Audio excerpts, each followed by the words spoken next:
शाम जिनकी नए झगड़ों में फसादों में कटी, रात बस खुदकुशी करने के इरादों में कटी, ऐसे कमबख्तों को मरने से बचा लूं तो हंसी। भारत में रहना है तो भारत से प्यार करो, नहीं इस भारत से मुख मोड़ जाइए। जिस मुल्क के रिवाज रीति नीति हो पसंद, उस मुल्क से ही नेज नाता जोड़ जाइए। एक राजा ने मांग भरी फिर मेरा मस्तक फोड़ दिया, एक राजा ने मांग भरी फिर मेरा मस्तक फोड़ दिया। 5 साल वाला गठबंधन 10 महीने में तोड़। तुमने गोकुल की गोपियों से अगर क्या बात है। प्रेम का व्याकरण पढ़ा, फर्क नहीं होता है राजा और भिखारी में, दोनों की सांसें काटी हैं समय की तेज कटाई। सबसे डराना, हर दिल पर जादू कर डाला, स्वाद स्वाद में जमकर खाया, सतमोला ने खूब बचाया। खाने से डरता है क्या? सतमोला।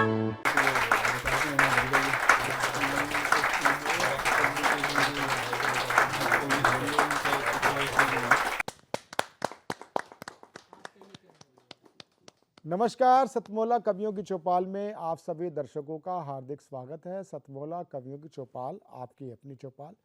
सतमोला कवियों की चौपाल को 15 अगस्त 2025 को पूरे 22 वर्ष कंप्लीट हो चुके हैं और हम 23वें वर्ष में प्रवेश कर चुके हैं। सतमोला कवियों की चौपाल एक वैश्विक कीर्तिमान बनाने की ओर आगे बढ़ चुका है, अर्थात 17,000 से ऊपर कवियों का परिवार केवल हिंदी नहीं सभी भारतीय भाषाओं तेलुगु, तमिल, कन्नड़, मलयाली, उड़िया, कोंकणी, नेपाली सभी भारतीय भाषाओं का ये कार्यक्रम है। नेपाली भी हमारी भारतीय भाषा है, हमारे अखंड भारत का एक हिस्सा है। सतमोला कवियों की चौपाल केवल कविता ही नहीं गद्य और पद्य दोनों का कार्यक्रम है। समय समय पर हम गद्यकार को भी बुलाते हैं। हमारे साथ उपस्थित हैं राज्यसभा के संयुक्त निदेशक, सुप्रसिद्ध हास्य कवि श्री ओम प्रकाश कल्याणी।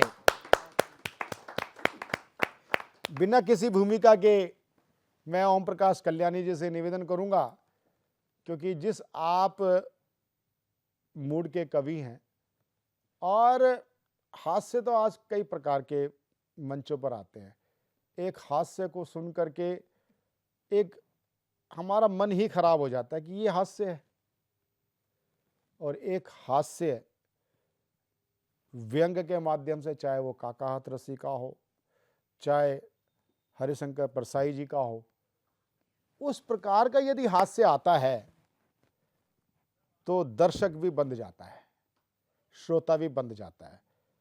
आपकी मैंने कई चुटीली रचनाएं सुनी हैं, तो मैं एक चुटीली रचना के लिए आपसे निवेदन करता हूं, जहां जोरदार ताली के साथ ओम प्रकाश कल्याणी जी। बहुत बहुत धन्यवाद।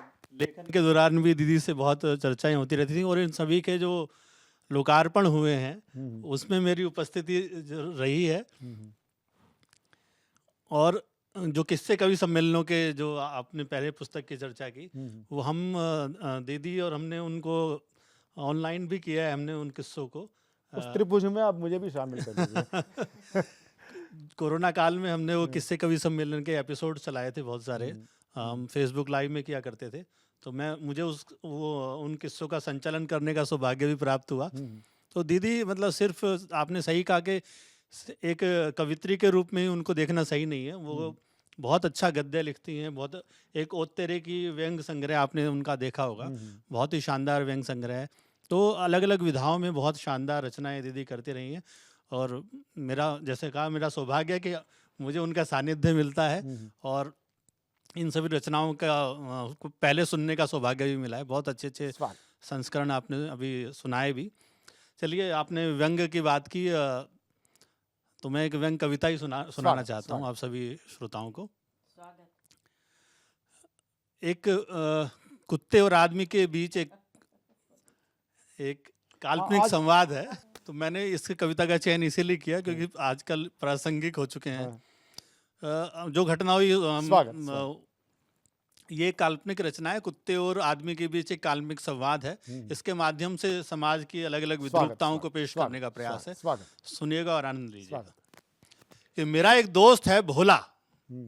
भोला एक दिन अपने प्यारे कुत्ते रॉकी से बोला, सुन यार रॉकी, तुझे कुत्ता बनाकर भगवान ने की है बहुत नाइंसाफी। वो तुझे कुत्ता ना बनाकर इंसान बनाता तो बहुत मजा आता। हम दोनों साथ साथ खाते पीते और सोते, और तुम हमेशा भौं भौं करके ऐसे ना रोते। रॉकी बोला, माना कि जानवर हूं पर मेरे जज्बातों से ऐसे ना खेलो, और इंसान कहने से कहीं अच्छा है तुम मुझे 2-4 गालियां ही दे लो। इंसान कहने से कहीं अच्छा है तुम मुझे 2-4 गालियां ही दे लो। अरे तुम इंसानों ने तरक्की खूब की है पर तुम अपना विवेक खोते जा रहे हो। हम जानवरों में तो फिर भी इंसानियत बची है, तुम इंसान आज जानवर होते जा रहे हो। बहुत अच्छे, बहुत अच्छे, बहुत तुम अच्छे। इंसान आज जानवर होते जा रहे हो। क्या तुमने कभी सुना है कि कोई कुत्ता बम विस्फोट करके अपने साथी कुत्तों को मार आया हो? ये काम सिर्फ इंसान करता है। क्या तुमने कभी सुना है कि कोई कुत्ता बम विस्फोट करके अपने साथी कुत्तों को मार आया हो, या फिर किसी कुत्ते ने यूरिया और शैम्पू से दूध बनाया हो? बहुत अच्छे, बहुत अच्छे, क्या तीखा व्यंग है। बहुत अच्छा, बहुत अच्छे, बहुत अच्छे। या फिर किसी कुत्ते ने गरीब जनता की जेब काटी हो और अपने किसी रिश्तेदार को कोयला खदान बांटी हो? बहुत अच्छे, बहुत अच्छे। किसी कुत्ते ने कभी कोई स्कैम भी नहीं किया है और ना इन ढोंगी बाबाओं की तरह अपने भक्तों को धोखा दिया है। अरे हमारा हर साथी तुम्हारी रक्षा के लिए रातों तक को जागा है, और हम में से कोई कुत्ता बैंकों का कर्जा लेके विदेशों को नहीं भागा है। वाह, बहुत अच्छे, बहुत अच्छे, बहुत अच्छे। और हम में से कोई कुत्ता बैंकों का कर्जा लेके विदेशों को नहीं भागा है। हम तो जिस घर में खाते हैं उससे सदा वफादारी निभाते हैं। तुम्हारी तरह अपनी खुफिया सूचनाएं बेचने आईएसआई के पास नहीं जाते हैं।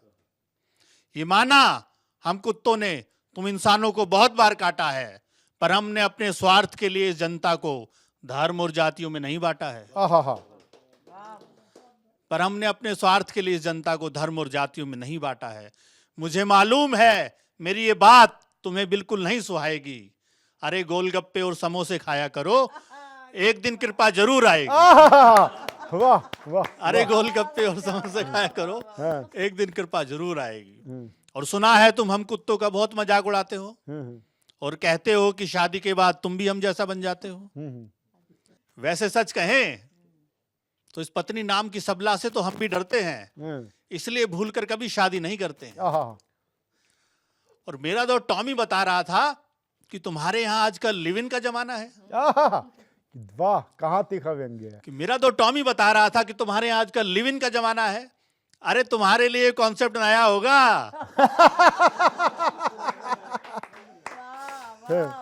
अरे तुम्हारे लिए कॉन्सेप्ट नया होगा, हमारे यहाँ तो बहुत पुराना है, पर फिर भी हमने सदा वफादारी और ईमानदारी की जिंदगी जी है, और कभी किसी कुत्ते ने पिल्ला पाने की आशा में कोई भ्रूण हत्या भी नहीं की। क्या बात, क्या बात, क्या बात, क्या बात, क्या बात, क्या बात, क्या बात। और कभी किसी कुत्ते ने पिल्ला पाने की आशा में कोई भ्रूण हत्या भी नहीं की है। वैसे तुम इंसानों ने हम कुत्तों को भी खूब सताया है, इसलिए हमने अपने अधिकारों की रक्षा हेतु एक कुकरा अधिकार आयोग बनाया है। कुकरा अधिकार आयोग, बहुत अच्छे, बहुत अच्छे, बहुत अच्छे। इसलिए हमने अपने अधिकारों की रक्षा हेतु कुकरा अधिकार आयोग बनाया है। यह आयोग तुम मनुष्य द्वारा हम पर किए गए हर अत्याचार को बखूबी जांचेगा, और अब तुम देखना हम कुत्तों के सामने ये बसंती क्या, बसंती का बाप भी नाचेगा। बहुत अच्छे, बहुत अच्छे, बहुत अच्छे, बहुत अच्छे, बहुत अच्छे, बहुत अच्छे, बहुत अच्छे। और अब तुम देखना हम कुत्तों के सामने बसंती क्या, बसंती का बाप भी नाचेगा। वैसे तुम तो जानते ही हो कि सूंघने की शक्ति में हम कितने खुश नसीब हैं, इसलिए तुम्हारा भविष्य सूंघकर बता सकते हैं कि तुम्हारी बर्बादी अब बहुत करीब है। विज्ञान के नाम पर कुदरत से खिलवाड़ की तुम बहुत भारी कीमत चुकाओगे। अरे तुम्हारा मरना तो तय ही है, साथ में हम कुत्तों को भी मरवाओगे। बहुत अच्छे, बहुत अच्छे, बहुत अच्छे, बहुत। अरे तुम्हारा मरना तो तय ही है, साथ में हम कुत्तों को भी मरवाओगे। इसलिए कहता हूं भोले मेरे भाई, तुमने मेरे इंसान बनने की रट यदि फिर से लगाई तो मैं फूट फूट के रो दूंगा, क्योंकि मैं जानता हूं इंसान बनते ही मैं अपनी वफादारी और ईमानदारी बिल्कुल खो दूंगा। बहुत अच्छा, बहुत अच्छा, बहुत अच्छा। इसलिए माना कि जानवर हूं पर सीधा, वफादार और सच्चा हूं, और तुम जैसा इंसान होने से तो मैं कुत्ता ही अच्छा हूं, कुत्ता ही अच्छा हूं। बहुत अच्छा, बहुत अच्छा, बहुत अच्छा। बहुत धन्यवाद। ये ओम प्रकाश कल्याणी जी ने एक नया दृष्टिकोण दिया। सच्चाई है कि आज या कल ही दीदी की फेसबुक वॉल देख रहा था, उसमें इन्होंने भी कुत्ते पे बड़ा अच्छा व्यंग लिखा और उस पर उल्लेख किया कि किस प्रकार आजकल जो हम कुत्ते पालते हैं वो विदेशी नस्ल के होते हैं, देसी नस्ल के नहीं होते। और दोनों दृष्टिकोण ठीक हैं, क्योंकि दीदी व्यंग में भी जो बात करती हैं सोचने में मजबूर करती है। लेकिन अब जो हमने विदेशी, अब हमें नहीं पता था ये विदेशी है या देसी है, लेकिन हमारे यहाँ भी 3 पेट रहे और एक मिक्स लैब्रा, एक देसी रहा, एक देसी पाला और 20 पंजों का था। उसके बारे में बोलते थे जिसके घर बीसा उसका घर कभी ना घिसा। और 2 देसी पाले प्रारंभ में पिंटू के नाम से, फिर टैनी मिक्स लैब्रा आई, अब हमारे यहाँ जर्मन शेफर्ड है। मैं उसको देखता हूँ तो ये एक ऐसी प्रवृत्ति का ये डॉगी बोलना पड़ता है, कि कुत्ता बोलते बड़ा अच्छा नहीं लगता भाई, बच्चा है अपना, क्या बच्चा। और वो मतलब आप लगा लीजिए कि वो इतना जासूसी प्रवृत्ति का है, जिद्दी है, मतलब मनवाता है कि जस्ट लाइक हम तो उसके मम्मी पापा ही हैं।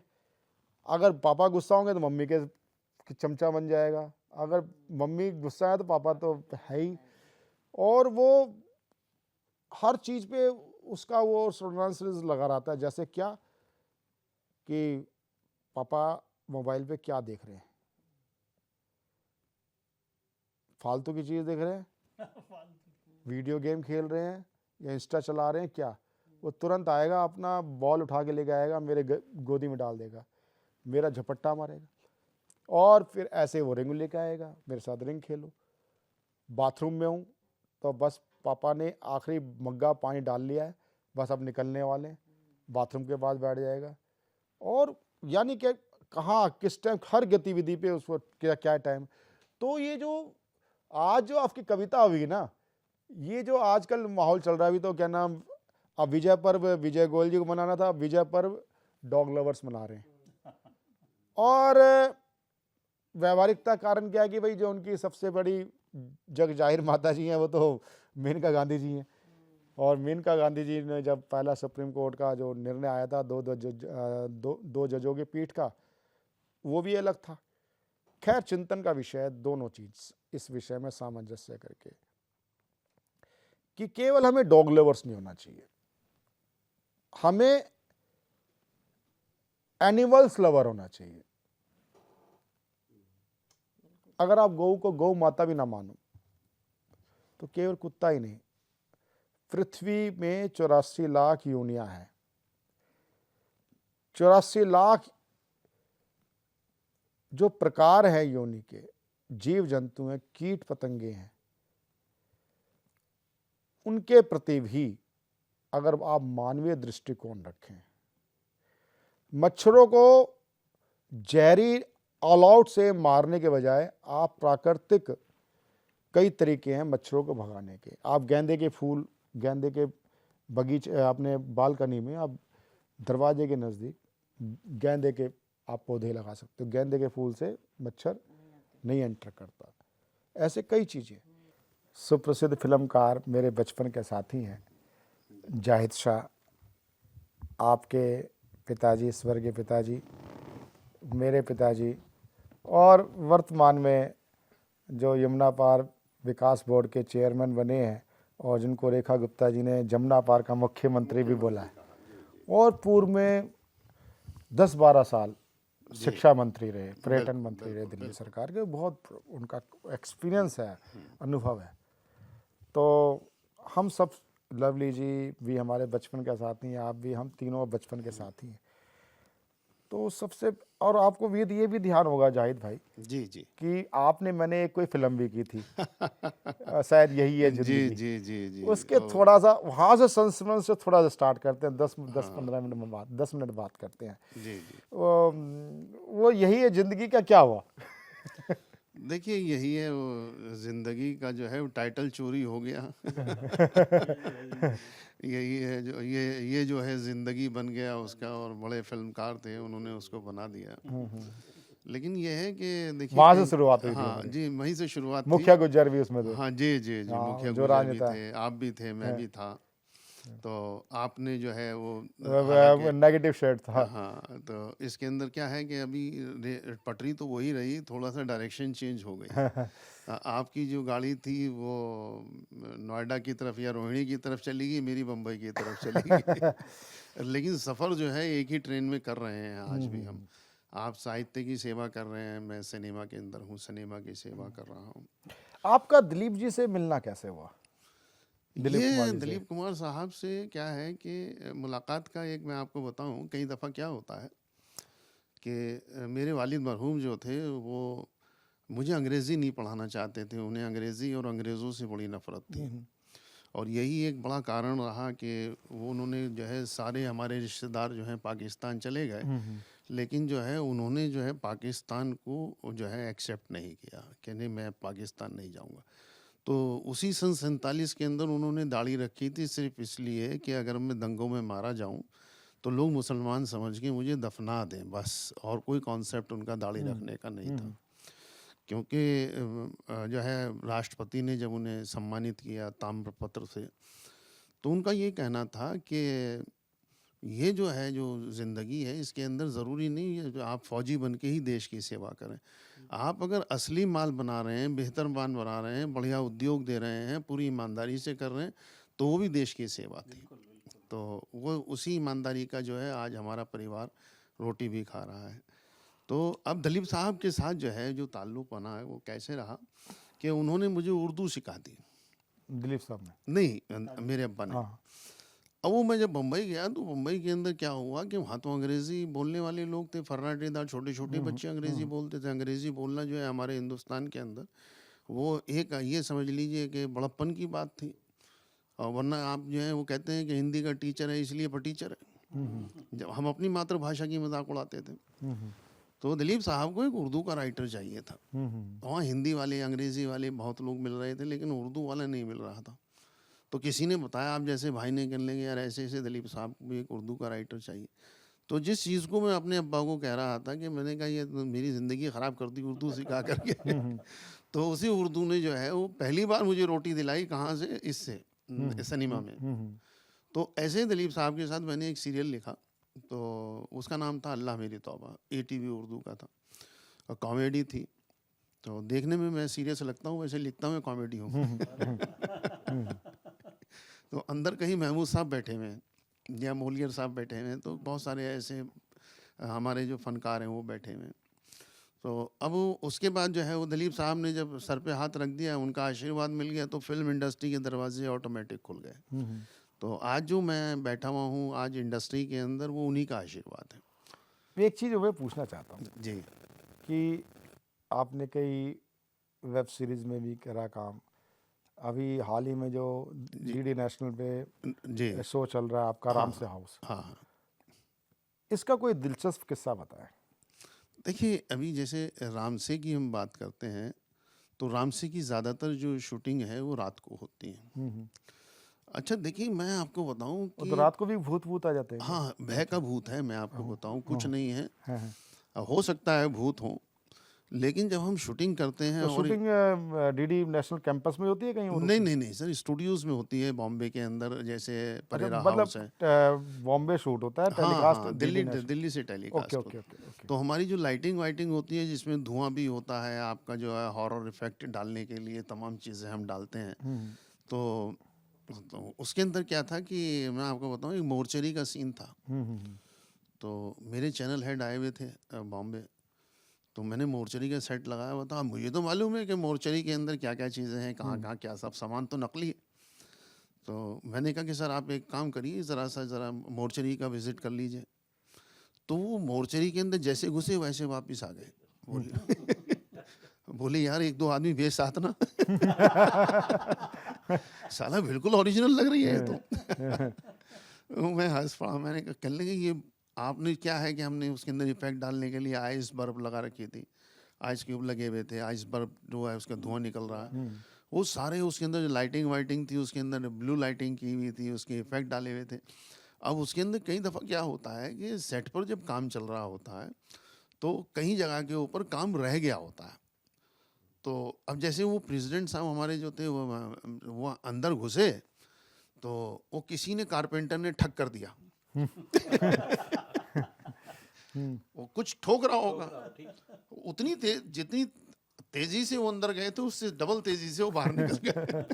बोले यार तू मरवाएगा, ये तो किसी छोटे मोटे दिल के आदमी को अंदर भेज देंगे। मैं कहा राम से तो का तो मतलब ही है कि हॉरर, हाँ हॉरर मतलब भूत। अभी क्या है कि रामसे के साथ तो जो है इत्तेफाक होते ही रहते हैं। अभी कई दफ़ा क्या होता है कि जैसे कोई रिहर्सल कर रहा होता है, तो रिहर्सल कर रहा होता है तो वो रिहर्सल क्या है कि कोई आदमी कहीं किसी के बराबर में बैठा हुआ आराम कर रहा है और उसने जो है वो भूत की आवाज़ निकालना है, वहीं तेरे घर को बर्बाद कर दूंगी। वो रिहर्सल कर रहा है, वो भाग गया जो वहाँ बैठा। बोले सर वहाँ से तो अजीब अजीब आवाज़ें आ रही हैं। मैं कहा डायलॉग क्या था, मैं समझ जाता हूँ। बोला वो कह रही हूँ मैं तुझे बर्बाद। मैंने कहा बस ठीक है भाग आ जा। तो क्या है कि हॉरर का तो ये है, अच्छा लोगों के अंदर हॉरर को अच्छा लेकर जाहिर बड़ा भाई एक क्रेज बात है। है, ये तो है।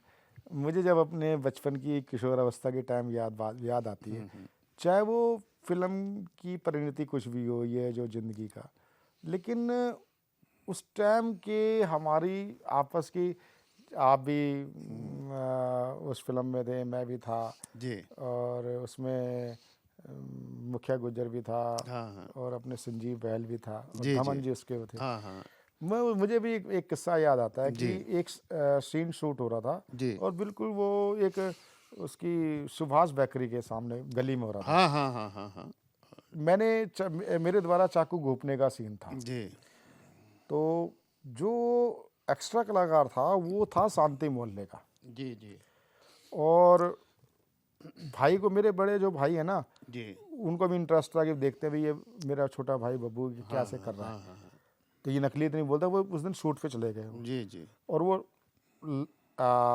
वही रियल वो था गली हाँ हाँ जहाँ होना था। तो जैसे मैं 1-2 बार चाकू हुआ, रिटेक हुआ, तो इतने में जब मैं तीसरी बार, जब मैं टाइम लगा ना, टाइम तो लगता है, जी जी चाकू घोंपने लगा, हाँ इतने में 3-4 लड़के दौड़ते हुए आए, जी और वैसा मेरा हाथ पकड़ लिया और दे दनादन 1-2 मुझे लग भी हाँ गया। उनको लगा के लगा जैसे हाँ लगा और कि- कहा वो एक कह कि तू ठीक है ठीक है ठीक है, ओए टीटू तू ठीक है ठीक है ठीक है, इसकी अभी करते हैं। वैसे उधर से जितने भी थे ना, उसने कैमरा तो देखा नहीं, कैमरा क्योंकि छुपा हुआ था। जी जैसे उसने वैसे सीटी बजाए, वो सरदार था ना, सीटी P P P P P हाँ, करता हाँ, था, हाँ, जैसे उसने सीटी बजाई, उसने पुलिस वाले आ गए जो भी है, उसने कहा भैया नहीं है भैया शूटिंग है। तो बड़ी मुश्किल से उनको विश्वास है ये शूट चल रहा है। नहीं असल में क्या था कि पहले जो था ना, जैसे अभी तो हम सुरक्षा की दृष्टि से जो है पुलिस परमिशन लेनी पड़ती है हमें। क्या है कि पहले तो क्या है कहीं भी टाइम- कैमरा रख देते थे, वो हाँ, उसकी उस कोई टाइम दिक्कत नहीं ऐसा आती नहीं थी। था। हाँ। अभी तो क्या हो जाता है कि पहले क्या, अब तो पहले जो था क्या, हम सारे अननोन लोग थे, अब क्या है कि अब सब नोन हो गए आहिस्ता आहिस्ता। चाहे उसमें जो अली असगर आज स्टार हो गया है, गुलशन पांडे भी स्टार हो गए हैं, और सारे जितने हैं हमारे, शिवा स्टार हो गया है, नवाजुद्दीन जो है हमारे साथी, वो नवाजुद्दीन सिद्दीकी तो आज तो बहुत बड़ा स्टार हो गया। तो उस टाइम तो ये बहुत मामूली सब सारे लोग थे, तो उस टाइम कोई पहचानता नहीं था। लेकिन आज नवाजुद्दीन को अगर मैं यहाँ ले आता हूँ तो वॉचमैन से लेकर के और स्टूडियो जो मालिक हैं वो सारे पहचान लेंगे आप। वो है ना दिक्कत, अभी इसलिए परमिशन लेनी ज़रूरी हो जाती है। लेकिन एक बात बताएं कि वो जो दौर था ना, जिस दौर की आप बात कर रहे हैं, उस दौर के अंदर क्या था, स्ट्रगल स्ट्रगल का दौर, उस टाइम जुनून था। हाँ हाँ आज क्या है कि वो जुनून जो है वो आहिस्ता ख़त्म हो गया, उसने मनी का नाम ले लिया है, मनी हो गया ये। मैं अगर आज काम कर रहा हूँ कि इतने लाख रुपए मुझे मिल जाएंगे इसलिए मैं काम कर रहा हूँ, तो वो इसकी वजह से थोड़ा सा सिनेमा का जो स्तर है वो गिरता चला जा रहा है। तो कुल मिलाकर के जो है, अभी हम अगर बात करते हैं उस वक्त की और इस वक्त की, अभी मैं कहीं पढ़ रहा था कि मुग़ल आज़म जैसी फिल्म दोबारा क्यों नहीं बन रही। तो मैंने कहा वैसा जुनून नहीं है, जैसे मुगल आजम का वो भाव नहीं आ पाता है, तो इसलिए नहीं बन पा रही है। वरना हमारे पास आज तो हमारे पास बहुत अच्छी टेक्निक है, इतनी अच्छी टेक्निक है कि हम मुगल आजम से बेहतर फिल्म बना सकते हैं, लेकिन नहीं। जाहिद भाई, जी क्योंकि समय की सीमा है जी जी और क्योंकि आप ऐसा, मेरी एक नीति भी है, घर का जोगी जोगना वाला नहीं। हाँ हाँ मैं अपने घर के व्यक्ति को भरपूर मौका देता हूँ। समय की सीमा है और अगला जब हम मिलेंगे, दिल्ली में मिलेंगे, जी जी तो मैं आपसे बात करूँगा सनातन मुस्लिम मंच की। आज तो इतना समय नहीं है, हाँ हाँ तो आप हमारे स्टूडियो आए, बेहद आपका हार्दिक स्वागत है। हमारे साथ हमारे बस मैं ज़रा सा हाँ, एक सेकंड के बिल्कुल, लिए समय लूँगा। देखिए, ये जो सनातनी मुस्लिम मंच है, इसका सिर्फ एक मकसद है कि राष्ट्र सर्वोपरि, मुल्क है तो मैं हूँ तो मज़हब है। अभी क्या है कि हम लोगों ने, हमारी कौम के लोगों ने क्या कर रखा है कि मुल्क को सेकेंडरी कर रखा है। मुल्क को जो है वो फर्स्ट, उसको मज़हब को जो है पहले नंबर पे किया हुआ है। वो नहीं होना चाहिए, क्योंकि मेरा पैगंबर भी इस बात को जो है, इस संदेश को देके गया है कि आपको मुल्क से मोहब्बत पहले करनी है। तो ये मुल्लाओं की जो देन है, अभी आप इसको एडिट मत कीजिएगा, मैं बिल्कुल स्पष्ट कर रहा हूँ कि मुल्लाओं ने जो है पूरी कौम को, 20 करोड़ लोगों को गुमराह किया हुआ है। सनातनी मुस्लिम मंच जो है उनको जो है सही एक रास्ते पर लाना चाहता है। बस इतना सा हमारी रिक्वेस्ट है कि हमने ये कहा है कि हमने पूजा पद्धति बदली है, संस्कार हमारे वही हैं जो भारतीयता सनातन के हैं। बहुत अच्छी, बहुत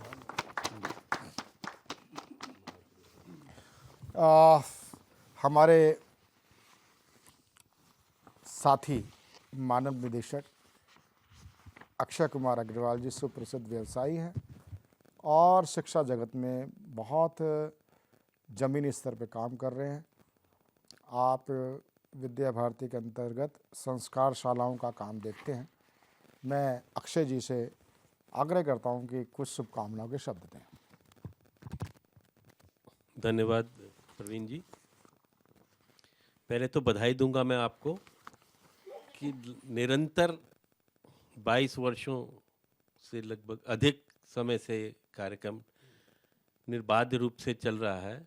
अभी विनोद जी ने भी इस बात का जिक्र किया, और इतने लंबे समय तक किसी कार्यक्रम को इस प्रकार से चलाना बहुत महान कार्य कहलाता है ये, और आने वाली पीढ़ियों के लिए बहुत अच्छा रहेगा, क्योंकि नव अंकुर कवियों को जो आप समय देते हैं, जो उनको एक मंच मिलता है, बहुत ही बड़ा मंच, जो उन्हें देश में, कह रहा हूँ विदेशों में भी ये देखा जाता कार्यक्रम आज के दिन में, वहाँ तक उनकी पहचान बनती है।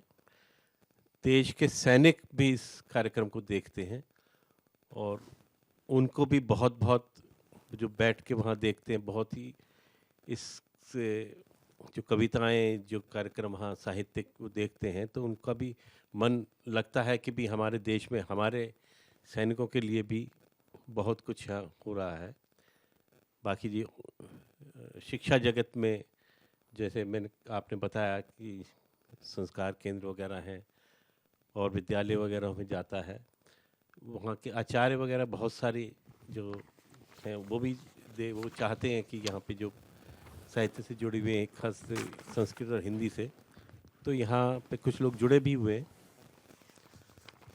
मुझे इस कार्यक्रम में पहले भी कई बार आ चुका हूँ और बहुत ही अच्छा लगता है कि यहाँ पे जब कविताएं, और विशेषकर आज के कार्यक्रम में जो कीर्ति काले जी की और कल्याणी जी, ओम प्रकाश कल्याणी जी की कविता जो उन्होंने कुत्तों पे सुनाई, और उसके माध्यम से देश में क्या हाल चल रहा है, कितनी हमारे समाज में जो इंसान और कुत्ते के बीच में उन्होंने एक संतुलन किया, कि बहुत अच्छा लगा। उसमें एक आध चीज़ और मैं इनको कह रहा हूँ, वो भी जुड़ सकती है। विनोद जी आए, उन्होंने अपनी बात रखी, आपका साहिम साहब से अलग से भी बात हो रही थी, बहुत अच्छा लगा इनसे बात करके।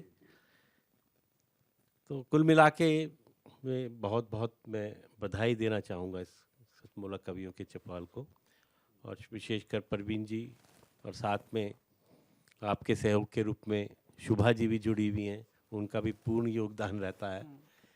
जब आपका स्वास्थ्य ठीक नहीं था तब उन्होंने ही यहाँ मोर्चा संभाला और आपको भी लगातार कहते रहे कि भाई थोड़ा नियंत्रण रखिए। उनका भी स्वास्थ्य बीच में था। आपके स्वास्थ्य के लिए भी मैं शुभकामनाएं और उनके लिए भी शुभकामना दूंगा, अच्छा रहे। और इसलिए इसमें एक स्वार्थ भी है कि हमें ये कार्यक्रम अच्छा लगता है, ये भी निर्बाध रूप से चलता रहे, इसलिए बहुत ज़रूरी है। इतना ही कह के मैं अपनी बात को विराम देता हूँ। Thank you.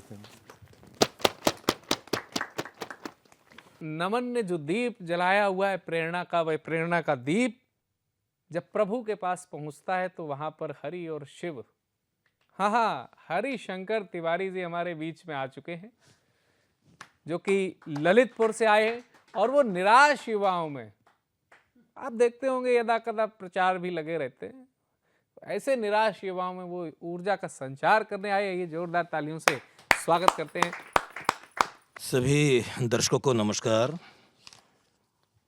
इस चैनल के माध्यम से मुझे संदेश देने का अवसर प्राप्त हुआ है।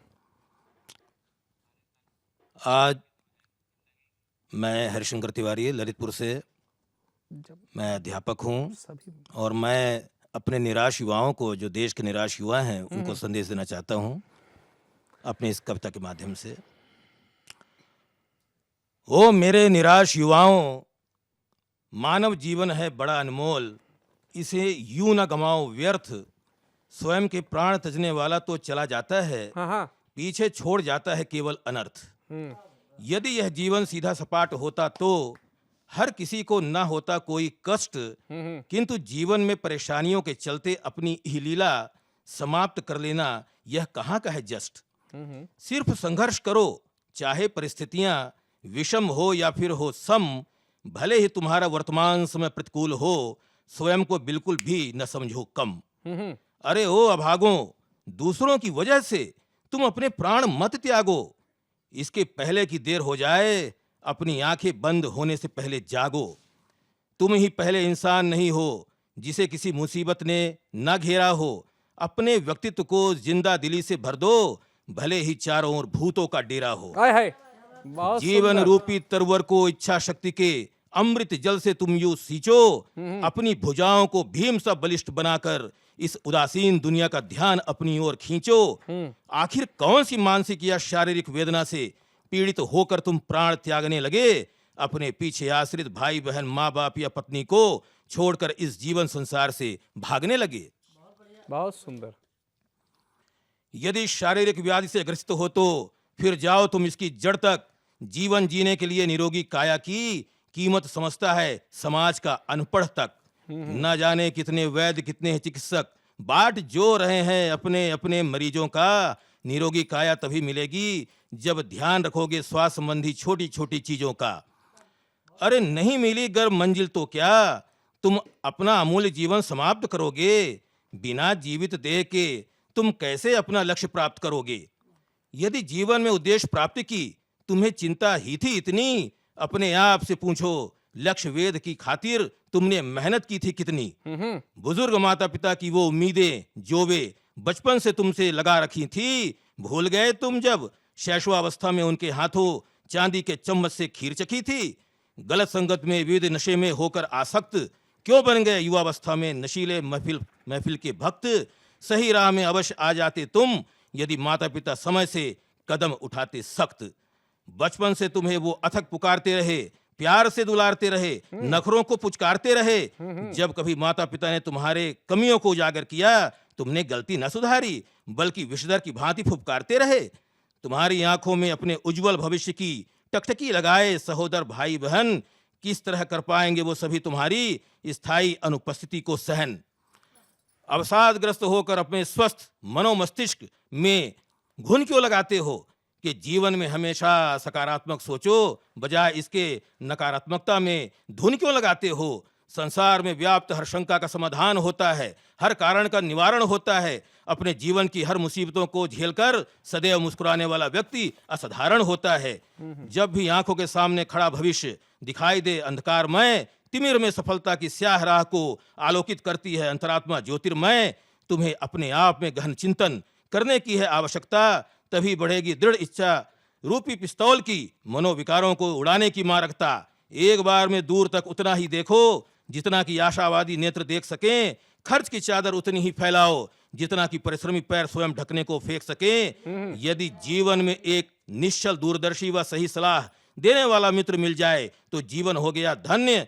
जिसके साथ अपनी समस्याओं को करो साझा, वह सही सलाह लो जिसे जान न सके कोई अन्य। याद रखो, मृत्यु को वर्ण करने के यूं तो कई हैं रास्ते, जरूरी तो नहीं हमेशा सीधा व स्पष्ट रास्ता ही मिले इस जीवन को सफल बनाने के वास्ते। तुम स्वयं की कीमत पहले आंको, फिर अपना जीवन लक्ष्य हमेशा रखो ताउम्र बरकरार। अपने उत्कृष्ट निर्वाध जीवन को एकमात्र सटीक लक्ष्य बनाकर प्रथम वरीयता पर रखो अपना सुंदर घर परिवार। प्रथम वरीयता पर रखो अपना सुंदर घर परिवार। प्रथम वरीयता पर रखो अपना सुंदर घर परिवार। धन्यवाद। बहुत सुंदर। जैसा कि सर ने कहा, प्रथम वरीयता पर रखो अपना घर परिवार। लग भी रहा था कि प्रथम वरीयता पर वो अपना समय रख रहे थे, जिसमें ये परिलक्षित हो रहा था कि कम से कम समय में ज़्यादा से ज़्यादा माल कैसे पहुंचाया जाए। साथियों, आपको ऐसा लगा होगा कि जैसे sir sir sir sir sir sir Vande Bharat, और वंदे भारत ने आपको वह विविधताएं बताई। आज के दौर में आत्महत्या करना सामान्य सी बात क्यों हो गई है? क्योंकि हमने IQ पर काम करना शुरू किया हुआ है। हम बात करते हैं बुद्धि लब्धि की, हम बात करते हैं IQ की। हम ये जानते हैं कि हर किसी की IQ एक सी नहीं होती है, फिर भी हम लगे पड़े हैं कि सभी IAS हो, सभी PCS हो, सभी IITN हो। क्या सामान्य जीवन जी करके इतिहास नहीं लिखे जा सकते हैं? साथियों, IQ से ज्यादा आवश्यकता है हमें EQ की। और जिसको लगता है कि भावनात्मकता कुछ नहीं होती है, जाकर के देखो उन IAS को, जाकर के देखो उन बड़े लोगों को जिन्होंने जीवन में सारी संपन्नता होने के बावजूद आत्महत्या जैसा बड़ा ही तुच्छ सा कदम उठाया है। और आपके जाने से किसी भी परिस्थिति में क्या घटित होता है, क्या नहीं होता है, ये परिवार से पूछो।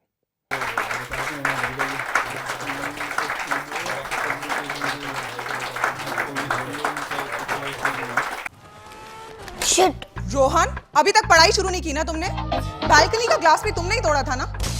तुम्हारे पापा को बताऊंगी। मम्मा, मैंने ग्लास के साथ एक फ्लावर पॉट भी तोड़ा था। हाँ? सतमोला खाओ, कुछ भी 50।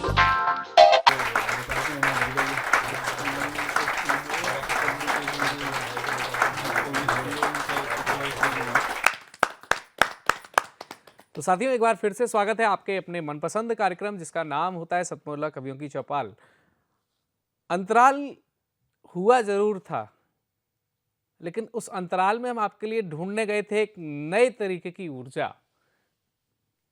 नई ऊर्जा क्यों? आपने आज तक सुनी होंगी ऊर्जा के लिए आपको vitamin A, B, C, D, E और इस तरीके से काम करते हैं आप, लेकिन आज हम आपके लिए संजो करके लाए हैं विटामिन M। विटामिन M यानी मोटिवेशन। विटामिन M का वह मोटिवेशन आपको जब मिलेगा तो आपको यहाँ देखने को मिलेगी कि एक वह विविधता, जब भाषाई सीमाओं को हम दूर करेंगे और हम आगे बढ़ेंगे, तो वहीं दूसरी विविधता कि जब हम दिव्यांगता को बहुत पीछे छोड़ करके एक ऐसा उत्कृष्ट उदाहरण पेश करेंगे कि परिणाम अप्रत्याशित होंगे। तो तीसरा वही विटामिन M काम करेगा कि जब एक गुरुजी अपने जीवन के अनुभवों को लेकर के समेटकर हमारे बीच में आए और उन्होंने बच्चों से प्रेरणा देती हुई कविता सुनाई, तो वहीं विटामिन M काम करेगी जब एक ऐसा जीवन जी करके, जिस जीवन को जीने के बाद में लोगों ने अपने जीवन को नष्ट करने के बारे में भी सोचना शुरू किया और शायद बहुतों ने नष्ट भी किया, लेकिन उस विविधता में भी अगर एक आस की लौ जलाई है तो ऐसे को हम विटामिन M ही कहेंगे। तो आइए हमारे बीच में, जब ये बातें हमें तभी समझ में आएंगी जब हम अंतर्बोध कर पाएंगे। ये बात हमें समझ में आएगी जब हम अंतर्ध्वनि की आवाज सुन पाएंगे। और इन दोनों सुंदर सी पुस्तकों को जिन्होंने हमारे बीच में लिखा हुआ है, उनका नाम होता है मनोरमा शुक्ला जी। और ऐसी वैसी साहित्यकार नहीं है, पूर्व के राष्ट्रपति डॉक्टर APJ अब्दुल कलाम जी द्वारा पुरस्कृत साहित्यकार हैं वो, जिन्होंने ये कहा था जिन्होंने ये कहा था कि जब आप पुस्तक विमोचन करेंगी तब तब मैं आपको उस पुस्तक के लिए प्रोत्साहन दूंगा। और ऐसी साहित्यकार आपके बीच में जब आ रही हैं तो साथियों, बड़ी ही एक हृदय विदारक घटना भी रही कि एक पुत्र और एक पुत्री की मां होकर के आज वह हम लोगों के बीच में बैठी हुई हैं, जिसमें से उनका पुत्र अब इस दुनिया में नहीं है, फिर भी वो हम जैसे तमाम युवाओं को एक प्रेरणा देने का काम कर रही हैं, दिन रात लगी पड़ी हैं। आप जब भी उनको फोन करेंगे वो कहेंगे मैं अभी क्लास कर रही हूं, मैं कुछ नया सीख रही हूं, और आप कहते हैं हम बहुत कुछ सीख चुके हैं। आइए देखते हैं कि क्या सीखा जा सकता है। एक बार जोरदार तालियों से इस माँ को, जिसका नाम होता है मनोरमा शुक्ला जी। सभी को मेरा, गुरुजनों को मेरा नमस्ते, बच्चों को मेरा प्यार, सतमूला के संयोजकों को मेरा बहुत बहुत प्रणाम, जिन्होंने हमें अपने भाव आप तक पहुंचाने का ये मौका दिया। प्रथम तो हम आपको अपना परिचय, हम कानपुर से हैं, जैसे छोटा परिचय भैया ने दिया। हमारा नाम मनोरमा है। वैसे हम दर्शन शास्त्र से आईआईटी के बच्चों के साथ पढ़ाई कर रहे हैं, सुबह 6 से रात के 9 बजे तक। जब से मेरे बेटे का 1 साल पहले स्वर्गवास हो गया, तो उसी के संबंध में प्रथम तो हम अपना माँ रूप में आपको कुछ परिचय दे रहे हैं, कविता के रूप में जी। 2 बूंद प्रेम की प्यास लिए, 2 बूंद प्रेम की प्यास लिए, अगर जवानी समसा जाए तो माँ का चित्त चिता में जलकर स्वतः राख हो जाए। हाय हाय। एक पड़ी अचेतन जर्जर काया, मिल न सका कोई कांधा, खुद ही खुद को दफन कर लिया, ओढ़ के आंचल आधा। बहुत मन मरघट पर खड़ा अकेला, मन मरघट पर खड़ा अकेला, जहाँ कोई ना आए जाए, तो माँ का चित्त चिता में जलकर स्वतः राख हो जाए। वाह। जनमानस को गई जीतने, जनमानस को गई जीतने, खुद ही खुद से हार गई हूँ, रही खोजती जिसे उम्र भर, श्वास आस तज बिखर गई हूँ।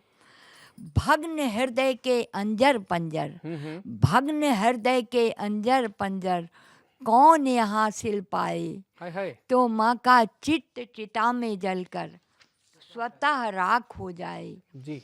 जब हुक कूक की बैठा पीर, जब हुक कूक की बैठा पीर, जब कोयल गाती है तो लोग कहते हैं, रोती है तो लोग कहते हैं वो गा रही है।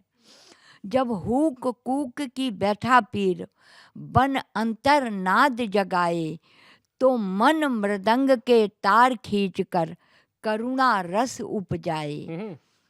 जब भावों के उमड़े बादल, जब भावों के उमड़े बादल, बरबस जल बरसाएं, तो माँ का चित्त चिता में जलकर स्वतः राख हो जाए। अब आखिरी पंक्तियां ध्यान देना जी। सभी हमारे सुनने वाले दर्शक बच्चों, ये एक माँ का दर्द है। विकल वेदना शून्य क्षितिज से, विकल वेदना शून्य क्षितिज से, लौट के प्रतिध्वनि आए, तो झंझा के झकोर गर्जन से नभ हाहाकार मचाए, तो झंझा के झकोर गर्जन से नभ हाहाकार मचाए। जब हृदय वक्ष से लिपटे सुत को, जब हृदय वक्ष से लिपटे सुत को, उदधि भंवर ले जाए, तो माँ का चित्त चिता में जलकर स्वतः राख हो जाए। तो माँ का चित्त चिता में जलकर स्वतः राख हो जाए। अब हम अपने सभी दर्शक बच्चों से हम हमारी उम्र 72 साल है। इस उम्र में भी हम आईआईटी के बच्चों, पूरे भारत के लोगों के साथ, विद्वानों के साथ सुबह 6 से रात के 9 बजे तक पढ़ाई करके खुद को कुछ कर पाने की ललक से कुछ कर रहे हैं, तो हम अपने बच्चों को कुछ संदेश देना चाहेंगे, अपने देश के प्यारे बच्चों को, जी जी स्वागत कि हम इसमें ऐसा सोच सकते हैं।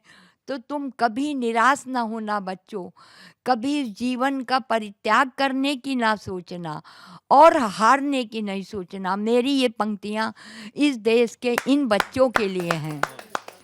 वेदना की चढ़, जो कोई बहुत दर्द होता वही दुनिया में कुछ कर पाता है। वेदना की चढ़ न सेनी, अब वेदना की चढ़ न सेनी, अब क्षितिज के पार जाऊं, तोड़ कर सब बंदिशों को क्यों ना अंबर पग बढ़ाऊं।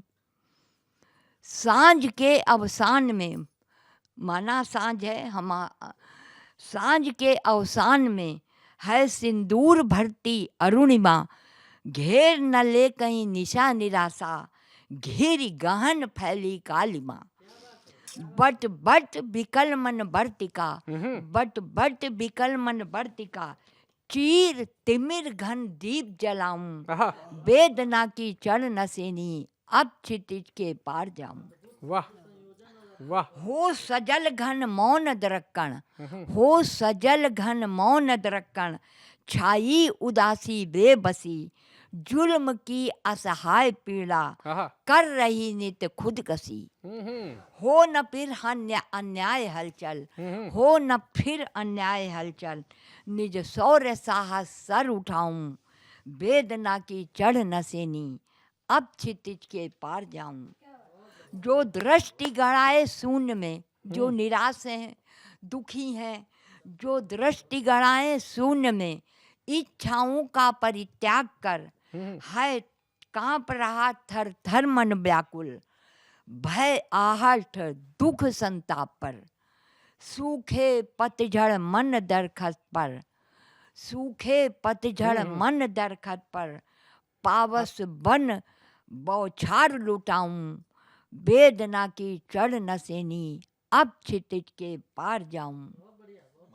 निज सपनों की, जो जिंदगी से हार गए हैं, निज सपनों की चिता जलाने, निज सपनों की चिता जलाने, बार बार शमशान तक जाते, निज सपनों की चिता जलाने, बार बार शमशान तक जाते, टूट न जाए आस श्वास की, हार गए खुद को समझाते।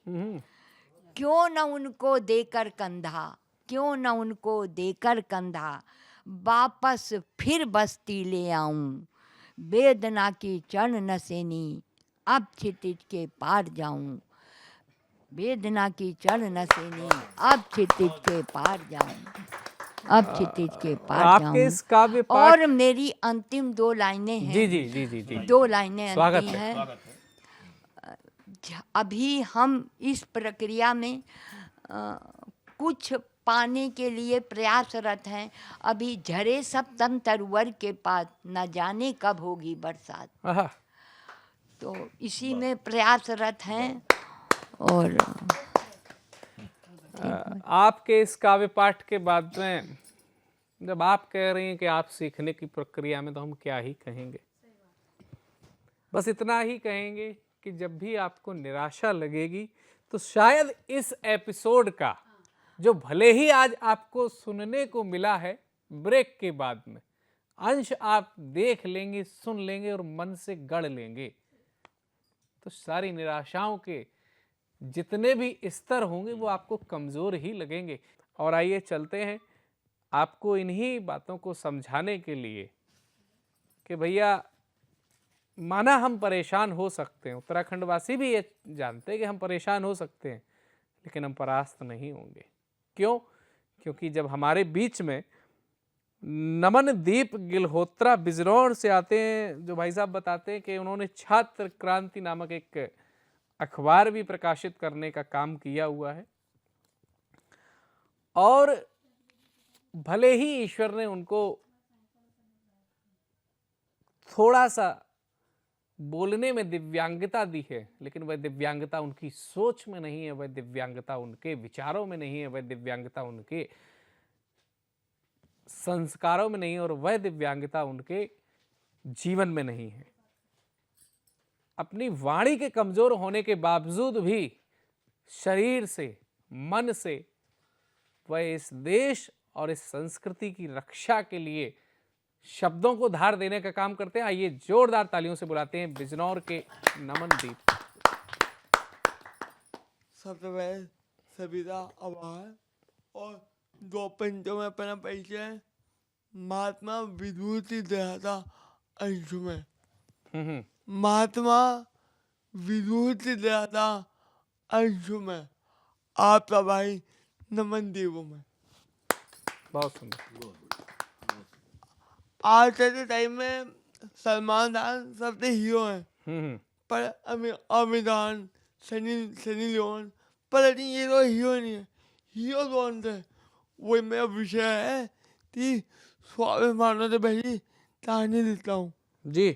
स्वाभिमान से भरी कहानी लिखता हूँ। माँ भारती की उपासना और तांत्रिक लिखता हूँ। बहुत सुंदर। शौर्य और पराक्रम, शौर्य और पराक्रम का इतिहास जिंदा है। शौर्य और पराक्रम का इतिहास जिंदा है। भारतीय युवा उत्तराखंड में महाराणा प्रताप जी। बहुत सुंदर, जिंदाबाद। बहुत सुंदर, बहुत सुंदर, बहुत सुंदर। भारतीय युवा उत्तराखंड में महाराणा प्रताप जिंदा है। हल्दी दाढ़ी मेवाड़, हल्दी दाढ़ी और मेवाड़ से शौर्य से बड़े हैं इतिहास बनने। हल्दी दाढ़ी और मेवाड़ से शौर्य से बड़े हैं इतिहास बनने। वो माँ भारती से बचोरा वो लोग जिंदा है। भारतीय युवा से महाराणा प्रताप जिंदा है। शाबाश। और जापन जो थी खाली पन्ने से होड़े जा, खाली पन्ने से होड़े जा। माँ भारती थी वो उपासना होड़े जा। स्वयं तो भी उसी भांति समर्पित करना हो रहा। वो माँ भारती अवतार जिंदा है। भारतीय युवा में महाराणा प्रताप जिंदा। और जापंथी हीता रंजन नहीं झूठना मुझे आता नहीं।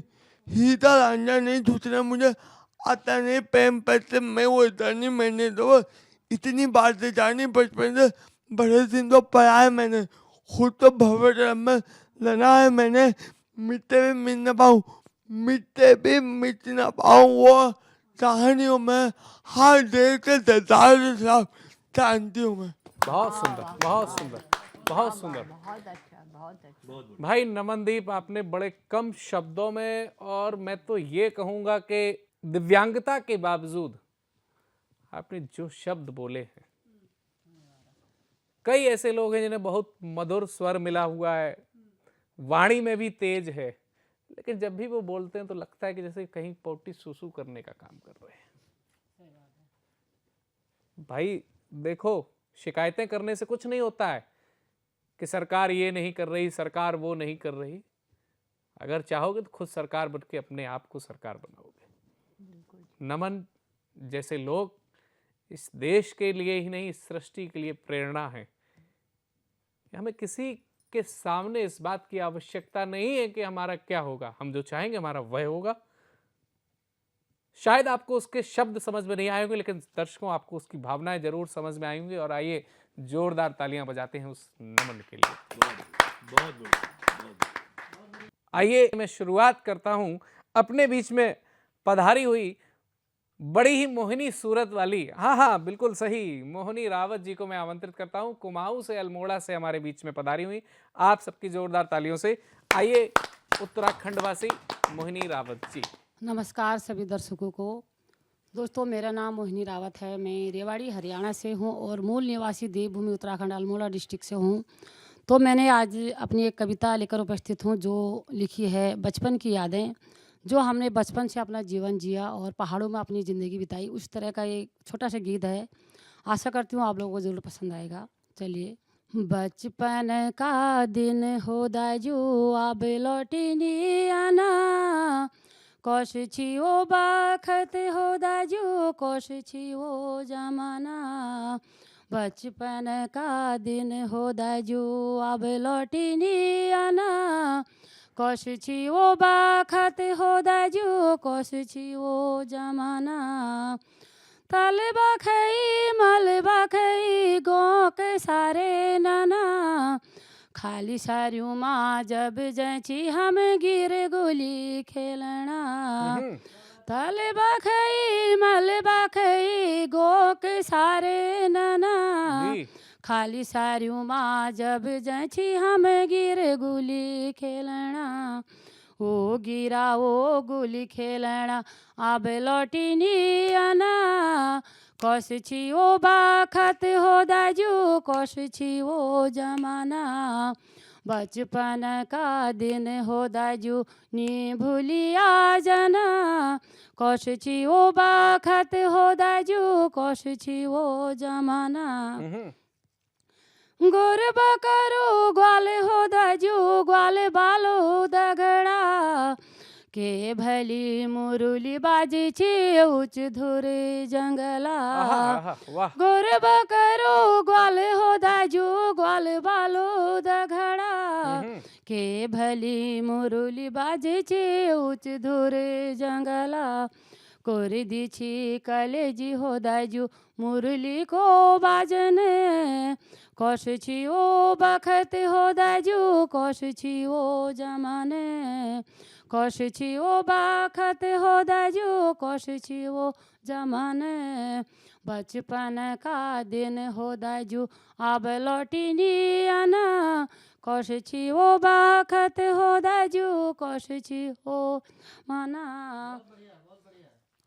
भारती हरे याद आनी वो खेले कोती के कब पैरुला भल का पड़े कतु दिनों बटिके भारती हरे याद आनी वो खेले कोती के कब पैरुलो भल का पड़े कतु दिनों बटिके खोली खोली बकस देखना अब लौटी नी आना कोश छी वो बाखत हो दाजू कोश छी वो जमाना बचपन का दिन हो दाजू अब लौटी नी आना कोश छी वो बाखत हो दाजू कोश छी वो जमाना याद आनी वो दिन स्कूल टेढ़ी मेढ़ी बाटी जब जाची स्कूल पढ़ना धर कानमा पठी याद आनी वो दिन स्कूल टेढ़ी मेढ़ी बाटी जब जाची स्कूल पढ़ना धर कानमा पठी जब पहली घंटी बाजना तब दौड़े छी नाना कोश छी वो बाखत हो दाजू कोश छी वो जमाना कोश छी वो बाखत हो दाजू कोश छी वो जमाना बचपन का दिन हो दाजू अब लौटी नी आना कोश छी वो बाखत हो दाजू कोश छी वो जमाना। धन्यवाद। बहुत सुंदर। सतमोला कवियों की चौपाल के आज के वीडियो सेगमेंट में जिनको हम प्रस्तुत करने जा रहे हैं वह होती हैं आस्था नवल। आस्था नवल को कौन नहीं जानता। आस्था नवल सतमोला कवियों की चौपाल की हमारी सबसे पहली एंकर थी 2003 में जिन्होंने एंकरिंग प्रारंभ की और उस समय वो विद्यार्थी थी दिल्ली विश्वविद्यालय में और वो लव प्रतिष्ठित साहित्यकार डॉक्टर हरीश नवल जी की सुपुत्री हैं। वर्जीनिया में इस समय रह रही हैं अमेरिका। और वो जब उनको पता चला कि शो अभी भी चल रहा है तो वो हमारे साथ वीडियो सेगमेंट के रूप में जुड़ रही हैं आस्था नवल। जहाँ जोरदार ताली के साथ स्वागत करें आस्था नवल जी।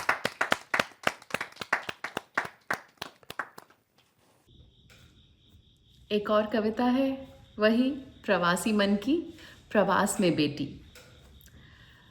जब भी भारत आना होता है उसके बाद कुछ दिनों तक बहुत अटपटा सा रहता है मन, तभी लिखी थी ये कविता। माँ के घर वाली छुट्टी लो अब खत्म हुई है, माँ के घर वाली छुट्टी लो अब खत्म हुई है। बदल लिया है समय घड़ी का, जीपीएस ने भी लोकेशन को बदल दिया है।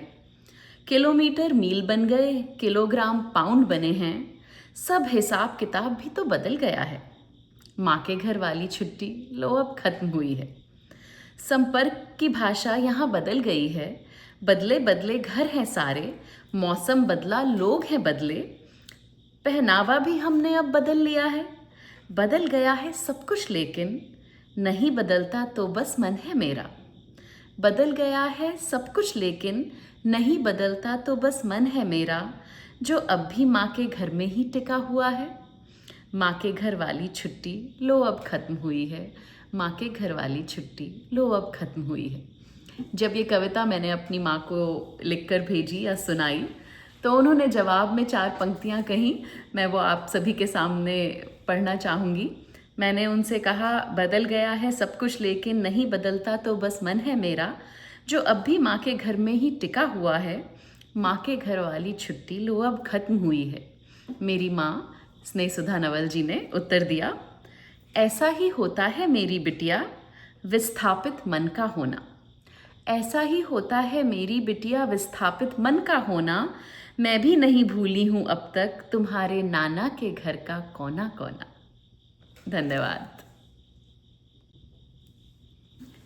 एक और वही प्रवासी मन पे कविता, और ये आज के लिए आखिरी कविता होगी, पर मैं प्रवीण आर्य जी का बहुत बहुत धन्यवाद ज्ञापन करना चाहती हूँ, जो उन्होंने मुझे इस कवियों की चौपाल से जुड़ने का मौका दिया। तो शीर्षक है प्रवासी मन।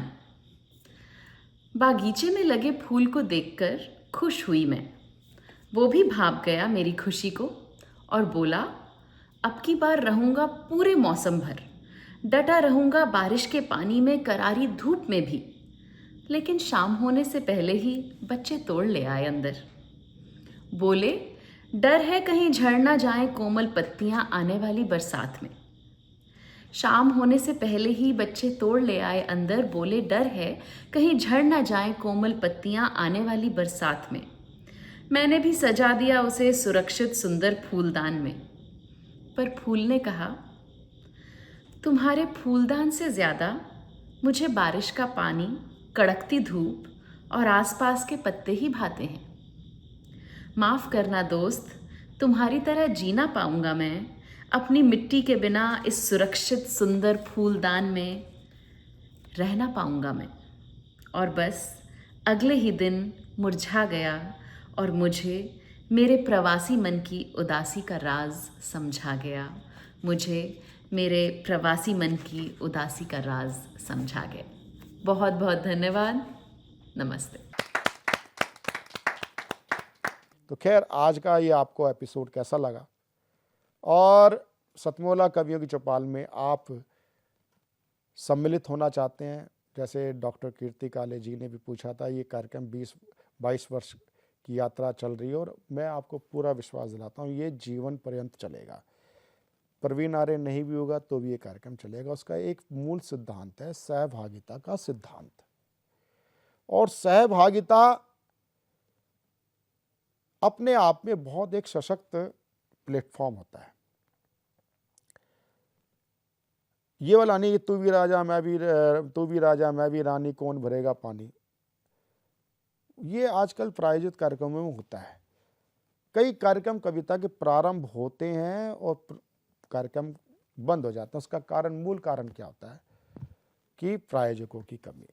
यहाँ हम सभी इस कार्यक्रम के मालिक हैं, सब इसमें कंट्रीब्यूशन डालते हैं। कुछ लोग इसको आलोचना की दृष्टि कहते हैं, भाई ये तो ऐसे कविता पैसा दे के पढ़ी जाती है, ये नहीं। अब कीर्ति जी आई क्या पैसे दे के आई हैं क्या? लेकिन कीर्ति जी का समय ही अपने आप में अमूल्य है। ओम प्रकाश कल्याणी जी का, वरिष्ठ कवियों का समय देना ही सतमोला कवियों की चौपाल के लिए अमूल्य आहुति है।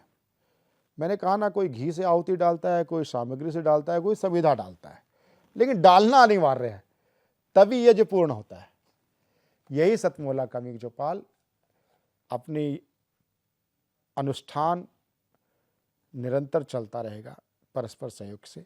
तो इस सतमोला कवियों की चौपाल के लिए यजमान बने, यजमान कैसे बन सकते हैं? सदस्य बन करके टीवी स्क्रॉल पे चल रहे नंबर 9711812183 पर आप हमसे संपर्क कर सकते हैं।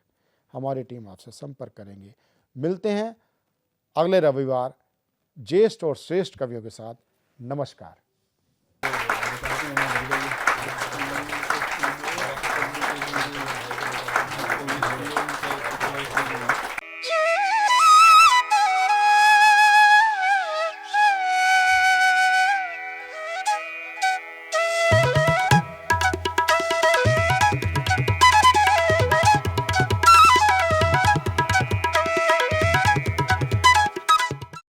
शाम जिनकी नए झगड़ों में फसादों में कटी, रात बस खुदकुशी करने के इरादों में कटी। ऐसे कमबख्तों को मरने से बचा लूं तो हंसी। भारत में रहना है तो भारत से प्यार करो, नहीं इस भारत से मुख मोड़ जाइए। जिस मुल्क के रिवाज रीति नीति हो पसंद, उस मुल्क से ही नेज नाता जोड़ जाइए। एक राजा ने मांग भरी फिर मेरा मस्तक फोड़ दिया। एक राजा ने मांग भरी फिर मेरा मस्तक फोड़ दिया।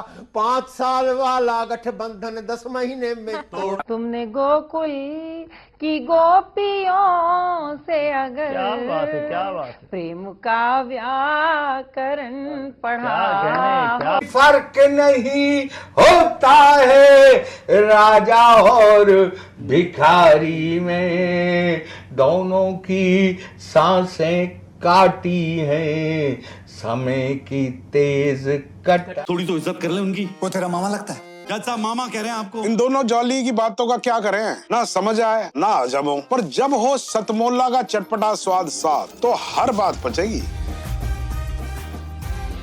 मसालेदार केस, चटपटी बातें, एक ब्लॉकबस्टर कॉम्बिनेशन, बिल्कुल हमारी फिल्म जॉली LLB 3 की तरह। सतमोला के साथ सेलिब्रेट करो jolly LLB 3 in theatres from 19 September.